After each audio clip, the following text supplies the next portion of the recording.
भैया हाउ कोना दबता उठाई सब करो से हाथ उठावल जाओ अपना अपना एरियल भैया हाई कौन दबल बा हाई कौन भाई उठे उठे दबे हाथ उठे तुनो हाथ आई जेकरा माई से प्यार होई है हाथ उठाई हां जेकरा साली सरहो से होई उ ना उठाई इतना लोग के माई से प्यार बानो हां मेहरारू से केकरा के मेहरारू ले प्यार नहीं खे हां एक नंबर बात हां जी काहे की काहे ए में कोनो तर्क वितर्क नहीं खे कि खाली हमने खातिर माई ही प्रिय बारी कितना ब्यास लोग के भी हम सुनले बानी प्रदुमन जी भी कितना दिन बात कहले कि माँ अपने पुत्र के प्राप्ति के लिए सुंदरता त्याग देती है और वही पुत्र बड़ा होकर बीबी की सुंदरता के आगे उस बूढ़ी माँ को त्याग देता है। तो देखो बेटा ऊ ना जे कि खाली मेहरारू के देखे माई के ना देखे और उहो बेटा ना कि खाली माई के भक्त बन रहे मेहरारू के पूछबे ना कर। दोनों हम लोगों के लिए अति प्रिय है। क्यों? और दोनों खास है। क्यों? क्यों? क्यों? माँ हम लोगों के लिए अति प्रिय है। क्यों? क्योंकि वो हमें दुनिया में लाई है और बीबी भी हम लोगों के लिए बहुत प्रिय है। क्यों? क्योंकि वो अपनी दुनिया छोड़कर आपके लिए आई। अति उत्तम। बाकी अपन माई अपन भाई अपन बाप सब कुछ छोड़ के नैहरा में कोनो बेटा के कह दिया कि अपन माई बाप के छोड़ के अपन जमीन जायदाद घर परिवार छोड़ के जाके ससुरारी रह ना भैया केहू रही ना जमीनवे के लालच न छोड़ी लेकिन वो जाके सारा संपत्ति के भी मोह माया वो घर द्वार सब कुछ त्याग के सिर्फ एक पति के लिए ही लड़कियां आती है। बाकी तो नसीब के ऊपर होला कि सास ससुर और ननद भौजाई कुल कैसन बावे लेकिन वो अपनी दुनिया सिर्फ एक पति के लिए छोड़ के आती है। तो हमने के देखल फर्ज बा न तो ना कि खाली माइये के देखे तो मेहरारू के लगी गाँव के लोग देखे। हम गलती नहीं की कहत भैया दोनों के देखे के पड़ी मेहरारू के देखत रह तो माइयों को उसे कम मत मानो कि कबो शिकायत के मौका आवे कि जब से बहू आयल तब से माई के मर्यादा कम होगा उतने माइयों के और बीबी के देखा हम बराबर सोच के इंसान है बहुत अलग सोच के बहुत पुरानका एगो हमारा पचरा मन पड़ल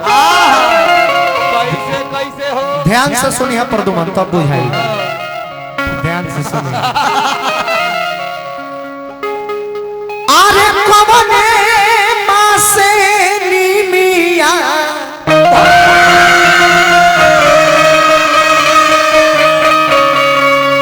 हरिहरवा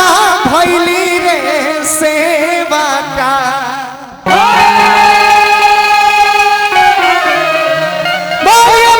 सच्चे दरबार के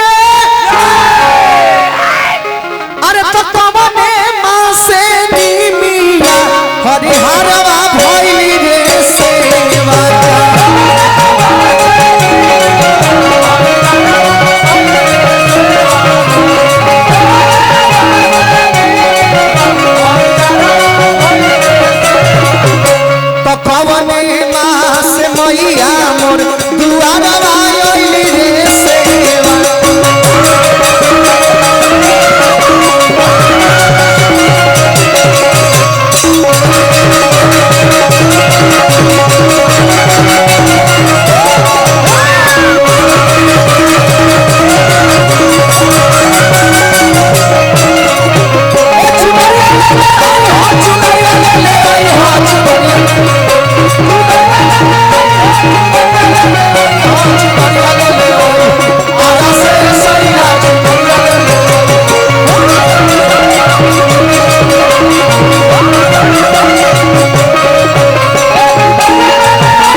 दशहरा रहला नो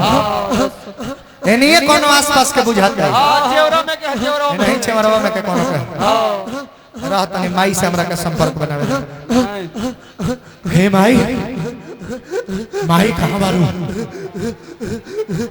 हे माई हे काली करकते वाली तेरे वचन न जाए खाली ओम जयंती मंगला काली भती काली कपाले दुर्गे क्षमा शिवा धात्री स्वाहा स्वाहा नमस्तु अरे देखी खतरनाक भूत बा भगते जी पर चल देता बड़ा खाचर हवा भूत बुझाता हे माई एरी एरी कूद कूद एकरा के झारब कूद कूद हम कुछ जानी नहीं पकलोल मानी ना तोर नाम का हो अरे हमार नाम हो अखिया मखिया मखिया का नाम हो मखिया मखिया ते काल लेबे त जाइबे प्रदुमन परदेसी के अखिया पागल कहीं का आधार बेस हो जियानु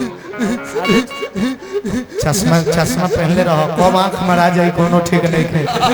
बहुत चालाक बारे मर्दे पहले ही से चश्मा पहन के बैठल रही एक नंबर काम राय तोरा आंख चाहिए ए माई एरी एरी आई के परेरी छटकाई ले करा इस भूत के क्षण में भगाई ले झाड़ दे झारखंड से तब मर जइबे मर्दा हवा लागत है ना जइबे अब ले जाए कोनो फेरी कोनो दोसर है अब काले बेरे तोर का नाम हो हमार नाम हुकिया हुकिया ते काले बे त जइबे प्रदुमन परदेसी के चुकिया दुखिया ने मिल दो से बढ़िया तो बेचारा पसंद से गोचानी के चुकिया बनौले बा में चाय पिए ला बेचारा अच्छा चल तोर चढ़ावा तोर पूजा जितना मिली हम तोरा के इच्छा अनुसार देहब चलते पाटे जो हे शीतला भूत भाग गए तो मर्दा हवा लागत रहे खचरा हवा बहुत बुझाता पहले कैसने भूत होत रहस छेड़िया हाथना घर कहाँ रहे पहले बहुत खुला इलाका रहे विशाल विशाल पेड़ रहे आ वही पपी परवा पर महुआ पर बैर के पेड़ पर बड़की जमुनिया पर यही सब पर भूतवा रहस अब तक मैं कटा गइले से आ जमाना के परिवर्तन के अनुसार ए घड़ी के भूतवो मौआ गइल बड़े लेर पर रहत रे सोए घरी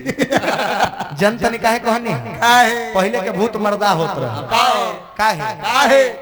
काहे कि पहलवानी करत में मर्दानगी में आन तान के बात में केहू जान गवा दे तो देखिए अगर मर्दानगी करत में केहू मराइयो गइल बनू आ अगर मर के भूतो बनी तो मर्दा है भूत बनी वो खरस तक सा बोका लेगा पाड़ा लेगा साढ़ लेगा साढ़ लेगा आ देखी आज के भूतवा मौगा काहे होता है भूत बनत कैसे बन कैसे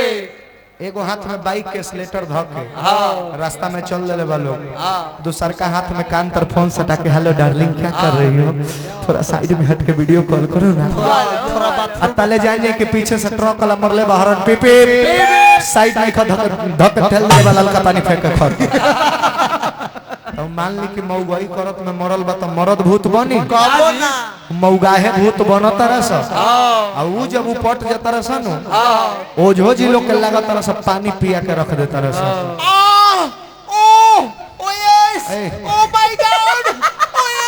एक हरियाणा भूत हे माई फिर एगो पिशाचनी हरान कइले बिया माई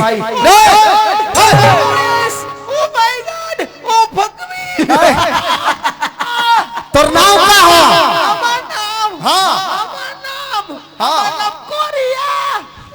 तोर नाम करिया का नाम हो करिया ते काले बता जाइबे प्रदुमन परदेसी के करिया भाई चाबी दो जल्दी गाड़ी के चाबी दो ए चुप अस्थिर रे करिया आइले प्रदुमन परदेसी के गरिया करिया चल इतना तोरा के 20 पर 22 लाख के गाड़ी दिवैले बनी अब ए एरिया में दिखाई मंदी है आउर लेबे और का चाहिए तोरा पिज्जा खाए पिज्जा पिज्जा खइबे आ काहे दुगो गोल गोल बर्गर दे दिए तो काम ना फरिया दे तो ना ना एगो लंबा स्प्रिंग रोल दे दी। चल जो ए भाई शीतला ओम वर्धमान नमः। बहुत भाग भइल सवाल रहल ह कौने मां से निमिया हरियरवा भइली रे सेवका तो कौने मां से मैया मोर दुअरवा भइली रे एकरे जवाब अरे कि चाई तमा से निमिया हरिहरवा भइली रे सेवका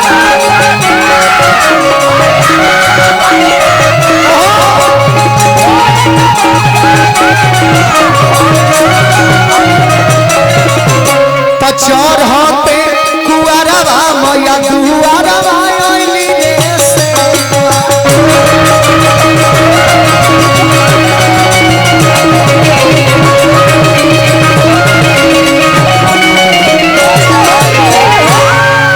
प्रदुमन जी का समय देते हनुमान जी के जय बोल के उड़ान कहते लैया एगो